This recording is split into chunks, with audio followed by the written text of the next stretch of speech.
Welcome to the Jill on Money Coronavirus Market Update. And it is Wednesday morning, and it's going to be just another one of these bumpy weeks. So let's get down to it. If you need any kind of help with your money, with your finances, you want to understand things going on in the economy, you want to try to parse out questions that are maybe bugging you, why don't you send us an email? Ask Jill at jillonmoney.com. We want to walk you through this crisis, but we want to also take some of the stress and worry off of your shoulders. If we could do that, then Mark and I would consider ourselves successful in our mission. Okay, let's get into it. Here is our first question from Patricia. The question is, when interest rates go to zero or below, what happens to your personal money market account, as with Vanguard? Well, your personal money market account is going to go down to close to zero. It's going to look horrible, Patricia. But if you want to actually find a better or higher yielding place to put your safe money, one place that we think is a good idea is to go to depositaccounts.com. Depositaccounts.com. It's a great aggregator. We've really been very pleased with how they do their job. And Bankrate also does this as well. So check that out. You might be able to get a higher yield for your safe money. Tom writes, I filed a paper copy of my taxes on February 3rd, and I have not heard or received a thing. I went online to view the status, nothing. Tried to call voicemail, nobody home. What to do? Oh, this is another reason why the paper filing is so bad. I don't think there's a lot to do, Tom, because we've heard that the paper filings were going to be delayed. We've heard that people who were expecting refunds from those paper filings also going to be delayed. I guess you could try to send an email, maybe. I don't know. I think it's going to be a while for you, and I wouldn't worry too much. Hopefully, this is a good lesson, not a lesson, but maybe a takeaway from this period of time is we've got to stop filing things by paper. We must start to electronically file. Please, please, please try to do this.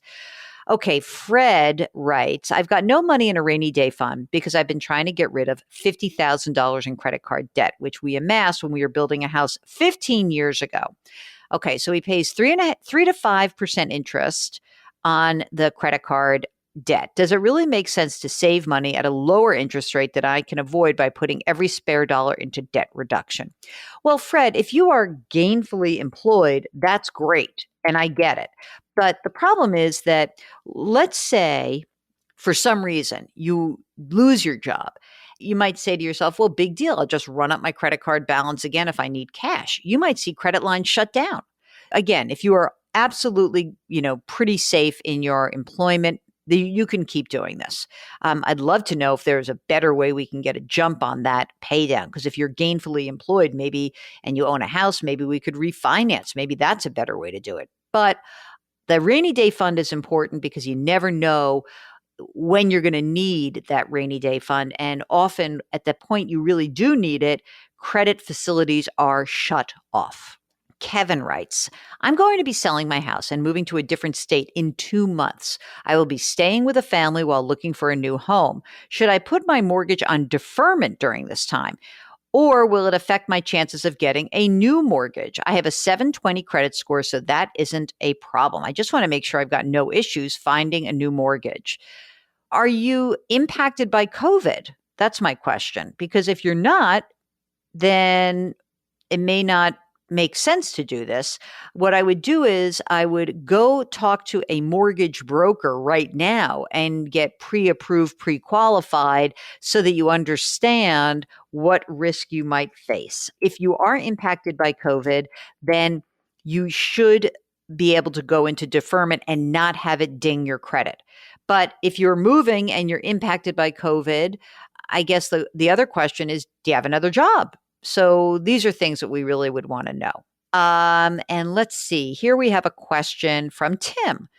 I have a question about the stimulus package regarding distributions from my 401k. Okay, here we go.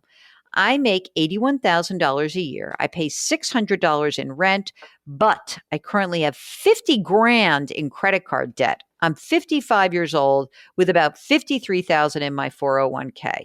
I'm wondering, Should I take advantage of the ability to take a distribution out of my 401k to pay off as much of the credit card debt I have incurred? I'm able to split the tax consequences over 3 years, and then I wouldn't pay that 10% fee. Should I do this? And if so, what would be the estimated amount I would pay on my taxes in the first year? I'm just trying to see. I know. So this is under the CARES Act. You can withdraw 100% of your account up to $100,000 without that 10% penalty. You can spread the payments out, you're right, over 3 years, or redeposit the amount withdrawn anytime during the period. I don't think you actually have to prove that you are impacted by the virus. So it is possible to do this. You would have to pay back, I think, in thirds the amount of the liability, of the tax liability, and that might pop you into a different tax bracket. I don't know if you're married or single.